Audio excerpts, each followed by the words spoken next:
ఈ వీడియోలో మనం చికెన్ చీకులు ఎయిర్ ఫ్రైయర్లో ఎలా చేసుకోవాలో చూసేద్దాం. హాఫ్ కిలో చికెన్ తీసుకుని 2 spoons chicken masala, 1 spoon garam masala, 1 spoon chilli flakes, half spoon pepper powder, cup curd, 1 spoon అల్లం వెల్లుల్లి పేస్ట్, ఉప్పు కారం పసుపు వేసుకుని కలుపుకోవాలి. దీన్ని 6 hours రిఫ్రిజిరేటర్ లో మ్యారినేట్ చేసుకోవాలి.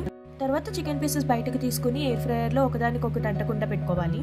కుక్ చేసుకోవడానికి 150 degree temperature and 15 minutes time ని పెట్టుకుని కుక్ చేసుకుంటున్నాను.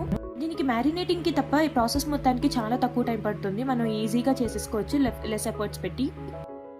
15 minutes తర్వాత ఎయిర్ ఫ్రైయర్ ఆటోమేటిక్గా ఆఫ్ అయిపోతుంది. తర్వాత పీసెస్ తీసుకుని సెకండ్ సైడ్ కి మనం తిప్పుకోవాలన్నమాట పీసెస్ ని. సెకండ్ టైం ఎయిర్ ఫ్రైయర్ లో పెట్టి 10 minutes ఫ్రై చేస్తున్నాను. ఎక్కువ టైం పెట్టుకోకూడదు సెకండ్ టైం, లేకపోతే మాడిపోతుంది. అందుకని నేను ఓన్లీ 10 minutes మాత్రమే పెట్టుకుంటున్నాను. 10 minutes తర్వాత ఎయిర్ ఫ్రైయర్ లో నుండి చికెన్ పీసెస్ తీసి సర్వ్ చేసేసేయచ్చు. మీకు ఈ కుకింగ్ డీటెయిల్డ్ వీడియో కావాలని అంటే లింక్ చేస్తున్నాను, లాంగ్ వీడియోలో చూసేయండి. Thanks for watching. Please subscribe.